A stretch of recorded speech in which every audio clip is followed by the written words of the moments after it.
All right, Jeff, it's time for Sunday Night Football prime time. The Cleveland Browns are headed to Pittsburgh to take on the Steelers again. As of Wednesday, today, the Steelers are favored by 6 points, and the point total is set at 47. Now, the spread has gone up from 4 to 6 due to all the COVID issues that the Browns are having. So let's get into that. Head coach Kevin Stefanski, he's going to miss this game. Also, 2 assistant coaches and 2 players are going to miss this game as well, as they've all tested positive for COVID. It's a real setback and kind of makes me sad, mostly for the dog pound, just because it's the first time since 2002, since basically I feel like pagers or razors were a thing, right? Motorola razors. They finally get to the playoffs, and now this is happening. Like, they don't need this right now. I feel for you, dog pound, but I digress. The Steelers, though, they played the Browns last week, and they got to rest a buttload of players in Week 17, including Ben Roethlisberger. They finished their season 12-4. They had a very solid year. They weren't undefeated for it feels like forever, and they had a slight wobble towards the end there, but they seem like they're back on pace. Jeff, firstly, let's talk about the Browns special teams coach, okay? He's going to be basically the interim head coach. He's filling in completely for Kevin Stefanski.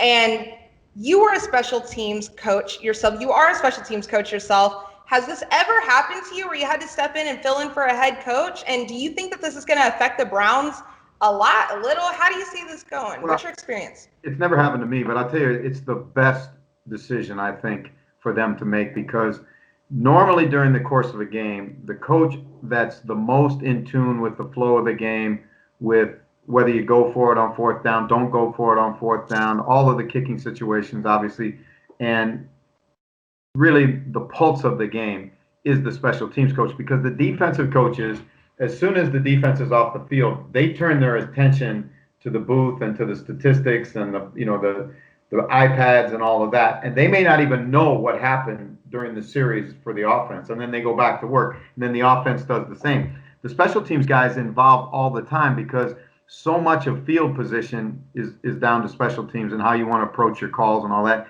and he's always in the head coach's ear during the course of the game. So Mike Prefer, although he's never been a head coach, I think this is kind of a natural ascension for him, and it helps the other guys too, because you got to understand, Alex Van Pelt, the offensive coordinator, has never called plays. Now, he called plays in preseason games, but preseason games and playoff games are completely different animals. So the last thing he would need is additional pressure on him. Joe Woods is trying to keep a defense together against a really good Pittsburgh passing attack, and he doesn't need the additional challenges of trying to do all the head coaching responsibilities. So to me, it's a smart move by the Browns. I really feel for Joel Bitonio, the Browns all-pro guard, who's been there, 12 or 14 years and seen all the bad years, been through the years where they didn't win a game. He finally gets to the playoff, and he gets COVID-19, so he's not going to play in the game. The Browns have had a great season. Baker Mayfield's grown a ton. You've seen the emergence of a number of players, Chubb on offense, some defensive kids that are going to be really, really good players. Myles Garrett's one of the premier pass rushers in the league. The Browns are headed in the right direction, but this is going to be the final game for them this year. Pittsburgh's now going to have Ben rested, T.J. Watt rested, their front's healthier. Joe Hayden will come back rested. I just think that the Steelers are too good a football team. The Browns struggled hard last week with their starters to beat a lot of Pittsburgh backups, and I just think that's indicative of how this is going to go. Yeah, that game did not go the way that I thought it was going to go, for sure.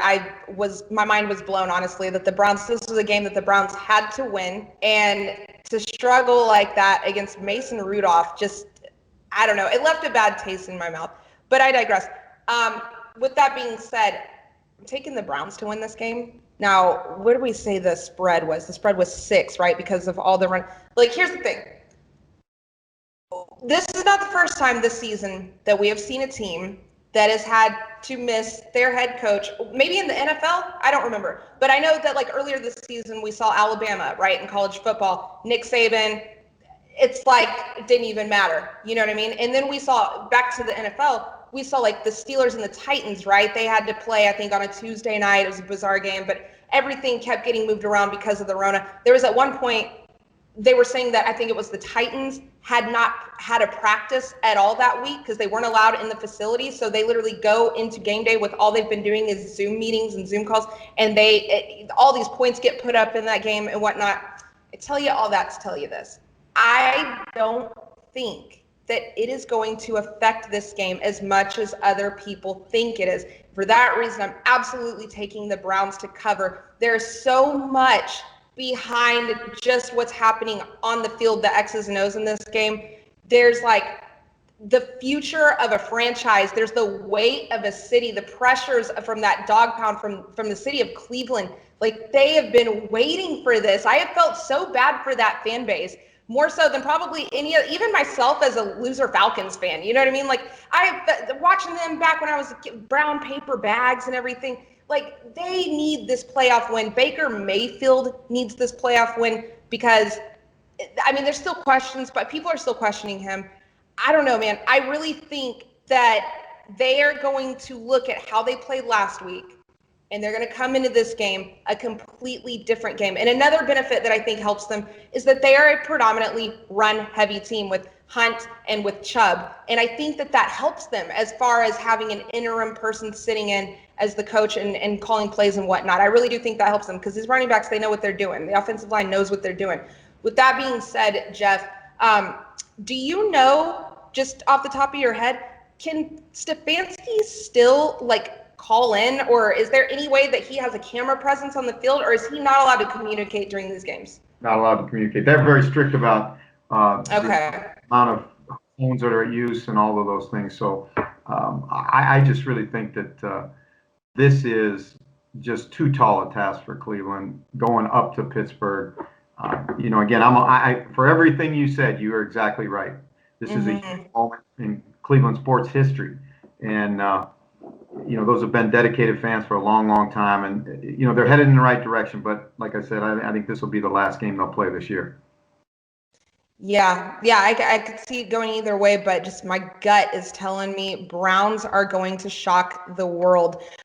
With that being said, what do you feel about the point total? Okay, so the point total is at 47. I'm going over here. Over. This is personal. These two cities hate each other. These teams hate each other. You said over? I'm sorry, cut out there. Over. Okay. I could read your lips. It's still cutting out a little bit, but technology, right?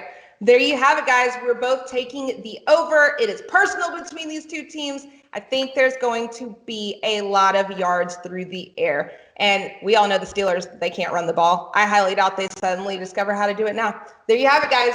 Jeff has the Steelers. I have the Browns covering 6 points, and I actually think they're going to win. And I believe my producer just told me that is a clean underdog sweep for me today. I didn't even do that on purpose. I guess I just relate to underdogs on a spiritual level. You know what I'm saying? So, and 6 overs. Oh my gosh, she just told me I had 6 overs as well. I'm getting a little bit ridiculous here, Jeff. I need you to like reel me back or something. I'm falling out. Hey, you do your thing because you do that really well. Thank you, Jeff. Thank you. Guys, let us know what you think. Dog pound, are you finally going to get a playoff win? Is Baker Mayfield and company going to get it done without Stefanski? Let us know in the comments below what you think.